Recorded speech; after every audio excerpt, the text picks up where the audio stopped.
दोस्तों, आज हम आपके सामने रामायण का एक छोटा सा अंश प्रस्तुत करने जा रहे हैं। किष्किंधा की महारानी मंदोदरी कैसे बनी रावण की पत्नी, आज हम इसी के बारे में जानेंगे। बाली की वरदानी शक्ति दिन दूनी रात चौगुनी बढ़ती थी। इसका प्रमुख कारण उसकी पूजा पाठ और दिन रात की तपस्या थी। वह सुबह शाम ऋषियों की तरह संध्या बंदन किए बिना अपना दिन या रात शुरू नहीं करता था, पर जब किसी शत्रु का वध करता था उसके बाद पाप निवारण के लिए तपस्या अवश्य करता था। एक बार की बात है, महाराजा बलि तपस्या कर रहे थे। उधर ब्रह्मा और शिव के वरदान पाने के बाद मदांत रावण तीनों लोकों में युद्ध में छल बल से किसी न किसी प्रकार सबको हराता हुआ धीरे धीरे पूरे पाताल आकाश को जीत चुका था। अब वह पृथ्वी के समस्त राजाओं से बारी बारी से युद्ध करके उन्हें अपने अधीन कर रहा था और इसी उद्देश्य से वह किष्किंधा आया और बाली से युद्ध की मांग की।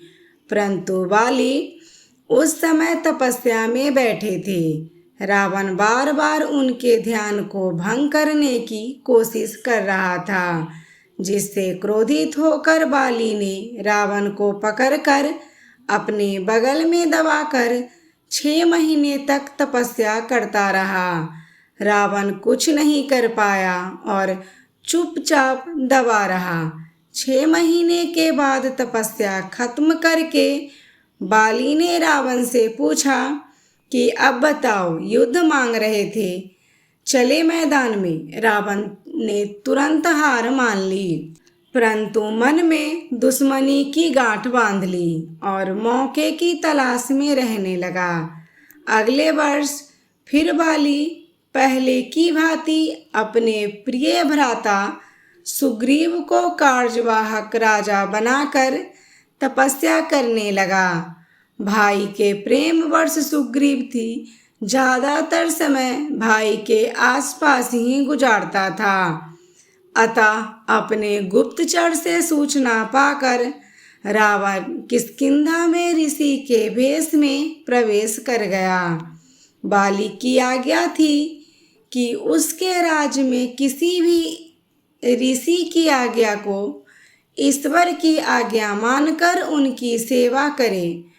दूत से ऋषि आगमन सुन महारानी मंदोदरी अपने देवरानी तारा के साथ आकर ऋषियों के भोजन सेवा के लिए खुद आ गई। मौका पाकर रावण ने दोनों रानियों को पकड़कर अपने विमान में डालकर उनका हरण करके लंका की तरफ चल दिए। मंदोदरी और तारा दोनों ही उस समय गर्भवती थी और संतान को जन्म देने वाली थी। मंदोदरी बहुत ही बुद्धिमान स्त्री थी।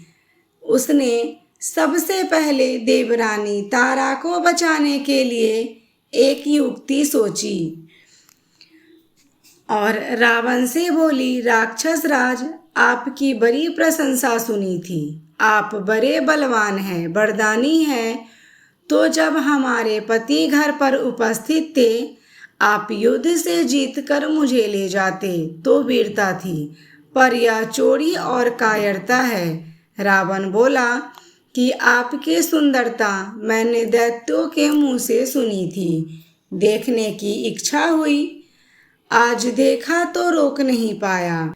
बाली को वरदान है कि उसके सामने कोई भी जीत नहीं सकता, इसलिए छल करना पड़ा और छल बल भी युद्ध नीति का अस्त्र है। मंदोदरी ने पूछा, अगर तपस्या से लौटकर बाली तुमको और तुम्हारे परिवार प्रजा सेना पर आक्रमण करके तुमको मार डालेगा तो क्या करोगे? दोनों राज्यों के कितने ही निर्दोष लोग मारे जाएंगे। क्या इसकी तुमको कोई चिंता नहीं है या कोई भय नहीं है? कौन बचाएगा? रावण बोला कि तुम जैसी सुंदरी अगर कुछ माह के लिए मेरी पत्नी रहे और उसके पश्चात फिर मृत्यु भी आ जाए तो कोई बात नहीं है, मैं तुम्हारे बिना नहीं रह सकता। इस पर मंदोदरी ने कहा कि अगर बीच का रास्ता निकाला जाए तो दोनों राज्यों के निर्दोष सैनिक मरने से बच सकते हैं।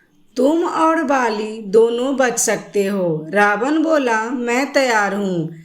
इस पर मंदोदरी ने कहा, मैं तुम्हारे साथ चलूंगी, पर मेरी देवरानी तारा को किष्किंधा में छोड़ना होगा। रावण ने मान लिया और तारा को पुनः किष्किंधा में वापस छोड़ने चल पड़ा और तारा को महल की छत पर उतार दिया।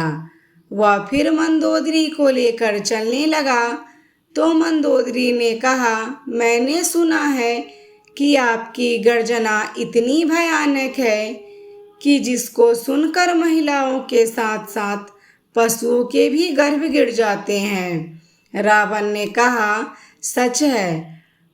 तो मंदोदरी बोली, मैं वह गर्जना सुनना चाहती हूँ। रावण ने बड़ा अट्टहास किया जिससे पूरे ब्रह्मांड में आवाज गूंज गई। इतनी भयंकर आवाज से रानी मंदोदरी का गर्भ हिल गया और उनके पुत्र समय से पहले ही पैदा हो गए। ये मंदोदरी का दूसरा त्याग था और अपने और बाली पुत्र की रक्षा करने का बुद्धिमानी पूर्ण फैसला था। अब मंदोदरी ने पुनः प्रार्थना की, इस बच्चे को तारा के पास छोड़ दो ताकि इसका पालन पोषण हो सके। इस निर्दोष को आप जिसे हैं उसी को देकर मानवता का परिचय दो। रावण ने पुनः विमान वापस किया और मंदोदरी को महल की छत पर उतारकर बच्चों को तारा को सौंपने की छूट दे दी। मंदोदरी ने अपना बालक तारा को देकर कहा कि आज मैं आपको अपना अंग, अपना बेटा दान कर रही हूँ। आज से आप ही इसकी माता होंगी। पुत्र तो माता के शरीर का अंग होता है, अतः इसका नाम अंगद है। अब मुझे अपने राज, आपको और अपने पुत्र को बचाने के लिए रावण के साथ जाना होगा।